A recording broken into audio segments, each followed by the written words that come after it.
Assalamualaikum warahmatullahi wabarakatuh.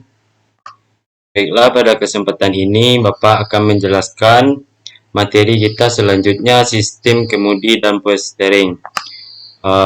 Materi ini adalah salah satu materi dari mata pelajaran sistem sasis kendaraan ringan.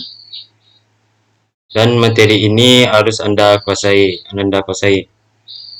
Nah, lanjut, Bapak akan menjelaskan materi apa itu sistem kemudi.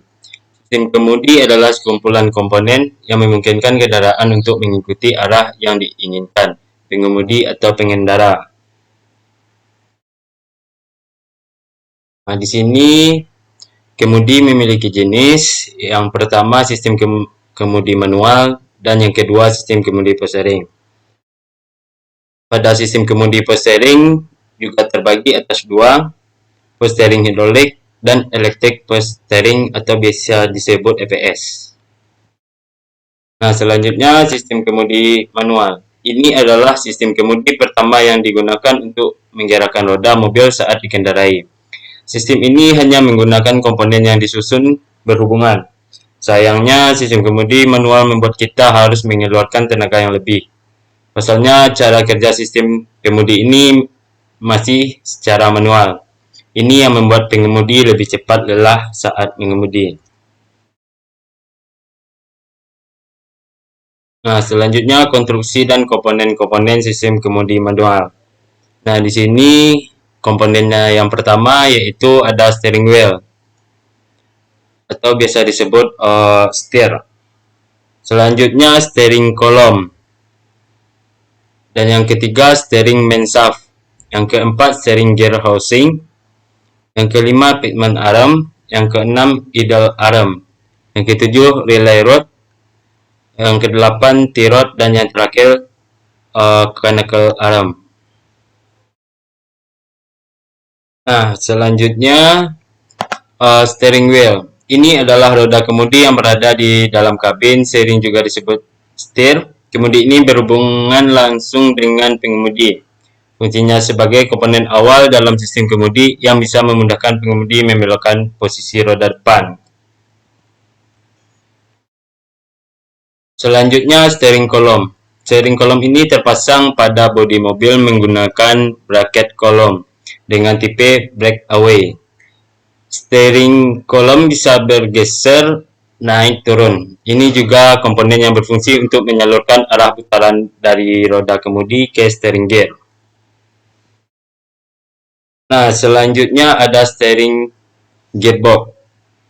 Fungsi steering gearbox juga untuk menggerakkan roda depan. Selain itu, komponen ini berfungsi juga sebagai gigi reduksi agar bisa meningkatkan momen. Jadi, pengemudi menjadi lebih ringan. Nah, selanjutnya steering link AG. Komponen steering link AG terdiri dari roda dan arm. Fungsinya adalah menurunkan tenaga gerak dari steering gear ke roda depan. Contohnya T-rod dan lower arm. Selanjutnya komponennya ball joint. Komponen berikutnya adalah ball joint. Seperti namanya, komponen ini adalah sendi atau sambungan antar komponen. Fungsi dari komponen ball joint adalah agar pergerakan sambungan bisa lebih bebas dan distribusi pergerakan semakin halus. Selanjutnya sistem kemudi power steering. Sistem kemudi power steering hidrolik menggunakan dorongan dari oli power steering. Kemudian oli ini dipompa oleh fan pump. Sementara fan pump akan bergerak dan bekerja saat mesin mobil sudah hidup.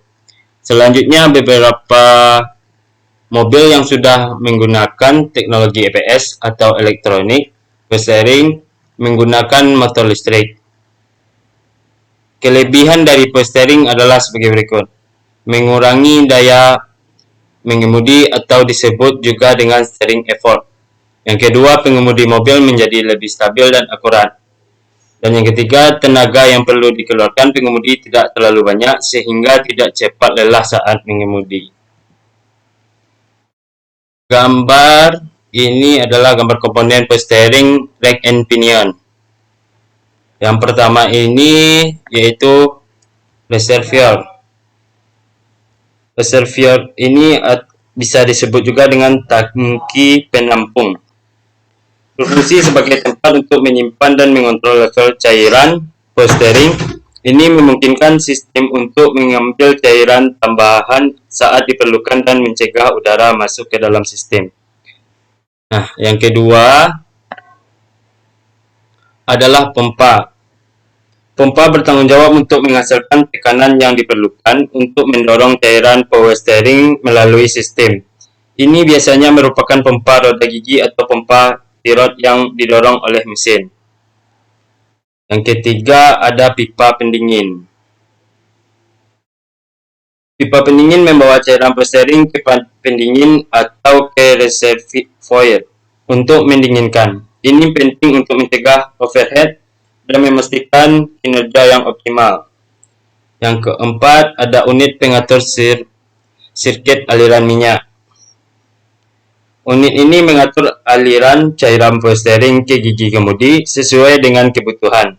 Ini bisa berupa katup pengatur tekanan atau solenoid pengatur aliran. Yang kelima, ada rumah gigi kemudi. Ini adalah bagian yang menghubungkan roda kemudi dengan roda-roda depan. Rumah gigi kemudi memungkinkan gerakan roda kemudi untuk mentransfer gerakan ke roda-roda depan dan juga menyediakan mekanisme untuk pembagian tekanan dari power steering. Selanjutnya yang terakhir yaitu saluran pembagi. Saluran pembagi bertanggung jawab untuk membagi tekanan dan pompa ke kedua sisi gigi kemudi dengan merata. Ini memastikan bahwa roda kemudi dapat diputar dengan lancar dan responsif.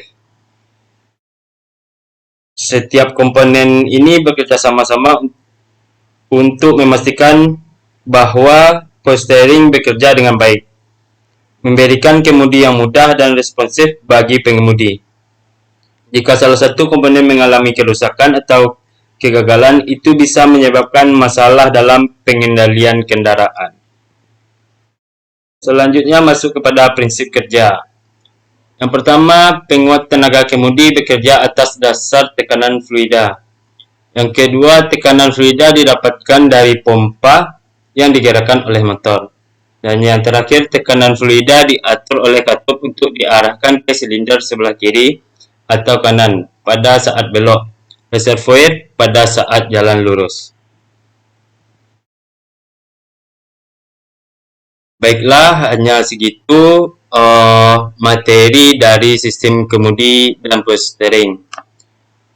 Mudah-mudahan Anda bisa memahami materi sistem kemudi dan power steering. Hanya itu yang Bapak sampaikan dari materi ini. Assalamualaikum warahmatullahi wabarakatuh.